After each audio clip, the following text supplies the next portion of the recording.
안녕하세요.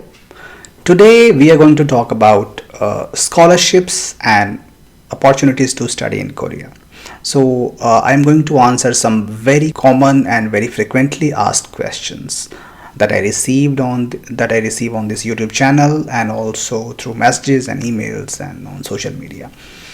And some of these questions are very common, and if you do your due diligence, if you just search through the documents available or on Google, you can find the answers to those questions yourself. But still, I would like to cover those questions.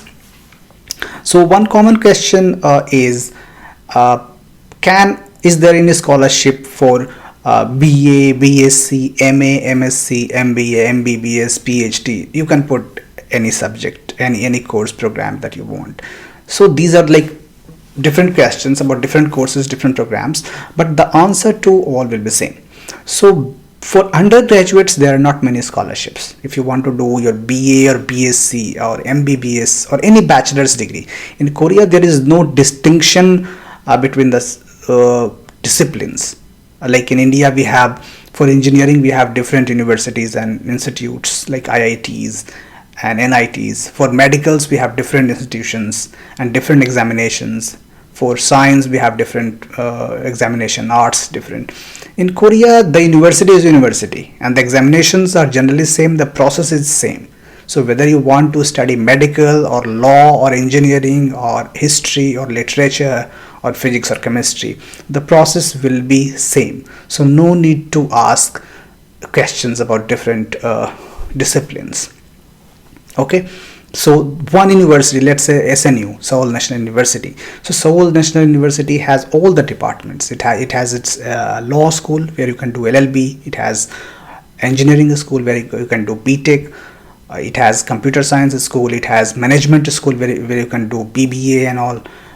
Everything, arts, music, sports, all the majors are there in one university. So all the major universities here, national universities here, they have all the majors, all the honors subjects. So no need to ask whether we have opportunities for that or not.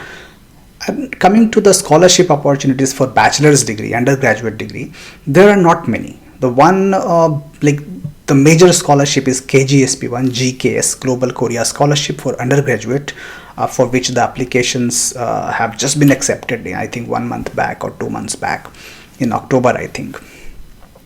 So that scholarship is there. There are very few seats, not many. I don't remember exactly how many, but not many. I think it's less than 20 or something. So you can go to that post or video and you can check the seats I have mentioned there. But there are very few seats, and the criteria is very high. The eligibility criteria, I remember, is 80%. So they ask for 80% marks in your high school. And it's so I will come to the eligibility part later, but that is the only scholarship. Apart from that, there are not many scholarships for undergraduate degree. For master's degree, and when I say master's, I mean everything, MTech or you want to do MD, medical or LLM or anything, MBA, all the master's postgraduate degrees will come under graduate programs.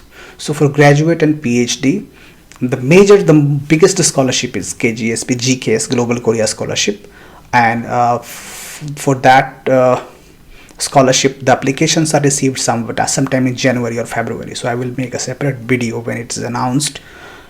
So that is a scholarship in which you have two different methods to apply. One method is to apply through the HRD ministry in India, and you will apply through the actually HRD ministry, and the Korean embassy in India will conduct the interview there, and then they will forward your application to the universities here. If they select you, then that is the process. And there is another method to apply for the same scholarship, and that is, they call it university track. So you can apply directly to the university of your choice. Okay, and you will follow all the process of the university. Once the university decides to take you in, select you, then they will forward your application to the Korean government that this is the student that we have selected. If you have any seats left for the scholarship, please try to take him in. So there are two processes. The difference is that For the embassy track, if you apply through Indian processes, embassy process, you can apply for 3 universities. You can put them in order, that my first preference is this, second is this, third is this, and they will send your application to all 3 universities. Obviously, after you are selected at the embassy level. Let's say you got rejected there only, so your application will never reach Korea. But if it reaches Korea, it will go to 3 universities. In the university process, your application will go to one university, but that is for sure that they will see, your professor will see, your department will see your application. It's up to them whether they want to take you in or not. So both have plus and minus points. One more minus point I would say is that if you are applying for, let's say, Korean language field or Korean studies or something like that, sometimes the interviewers will come from major universities like JNU, Delhi University, and sometimes they may have a little bias towards their own students. They might prefer to choose them over someone coming from state universities or some other unknown universities.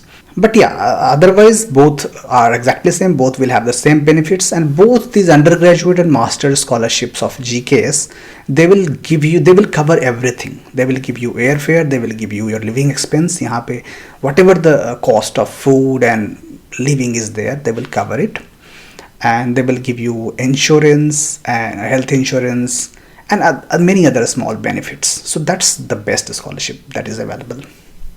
But apart from that also, for masters and PhD especially, there are many other scholarships. Like one scholarship is from Academy of Korean Studies. If you go to our website learnkorean.in, I had posted about this scholarship recently. Academy of Korean Studies, sorry, I'm saying Computer Studies, AKS. So there are some scholarships from there. Then there are scholarships from Korea Foundation, but these scholarships have very few seats, maybe 1 or 2 seats every year. So you can't rely on them that I will apply and I will be selected. But you can definitely, there is no harm in applying. So you can keep them as an option. Eligibility part.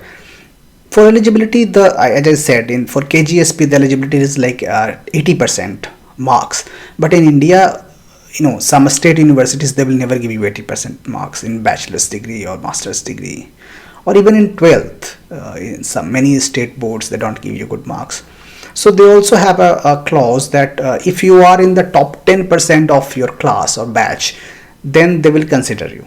So if you can get a letter from your university or from your institution that this is a very good student and he was in top 10 in our class, then that will be sufficient. But let's say that you are not in top 10% and you are not even in 80% score criteria. Still, I would say that there is no harm in applying, because application is completely free. You don't have to pay anything. So just apply. Maybe they will like something about your the application. Maybe they will like your research plan. Anything can happen. So there is no harm. I would always say that even if you have 40% score in your bachelor's degree, even if you are not in even top 50% of your class, if you are interested in studying in Korea, if you want to get a chance to study here, just apply whatever route you have in your hand. So that is about this eligibility thing. And CGPA and all these things. CGPA calculation and some other questions are there. How can I calculate CGPA? If you need any additional information about the scholarship, where should I send the document? Do you need a postal document or attested document or notary document? This kind of official information, you should never ask me or anyone on YouTube or Google or anywhere. For every scholarship, there is an official contact person, that this person is in charge of this scholarship. You should always contact them to get the official information. Okay, so that is one thing I would like to tell you, that don't ask other, because I am giving you information about the scholarship. I haven't studied all the 50-page documents of every scholarship available. So I might not, and every university, every department has their own rules and regulations. So contacting the official contact is always the best idea. Now regarding, some people ask about this TOEFL or IELTS or this thing, that we require this kind of certificates or not. I don't think you will be. Some universities may ask for these things, but most universities will waive it off if you provide a certificate from your university or school that your medium of education was English, because people know that in India we have English as the official language. So if you give just a random letter from your department or university that in our university or institution we have English language as the medium of instruction, then they will waive the requirement of TOEFL or IELTS or anything. Regarding TOPIK, test of proficiency in Korean language, if you have it, that's the best. So if you can have it, like let's say if you plan to apply in next year, you have some time in hand, 1 year or something, it's always a good idea to learn some Korean and get some TOPIK certificate. If you can get a level 3, that's the best. But even if you are getting level 2, still it will make you, like it will put you apart from the crowd. So if a similar student with similar level of academic ability and skills does not have any Korean language background and you have that, they will prefer you over that student. So I would always recommend you to learn some basic Korean and get TOPIK 1 level certificate at least. So but yeah, it's not required all the time. Even if you don't have any Korean language background, you come to Korea, they will provide you language training, they will give you chances to study Korean for free and to take TOPIK test. So it's not like ultimate mandatory thing, but it always helps in selection. So these are all the common questions that I received, and I would recommend you to just go to Google, search for the scholarships, the KGSP, GKS, or if you go to Study in Korea website, you will find a list of all the major Korean universities. I think all the Korean universities. So just go to the website of university. All the universities in Korea, they have English language website. They have all the information listed in English.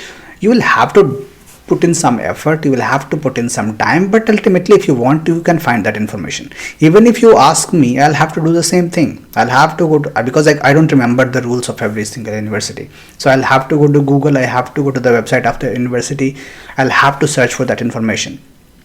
But it is you who should do that, right? It's not me who should do that, because ultimately you will have to apply for the scholarship. So do your due diligence and yeah, try to find the information. Everything is there. If you still are confused about something, if you need some more insight from someone who has lived in Korea, who has got a scholarship, then you can ask us all the time and we are always here to help you out.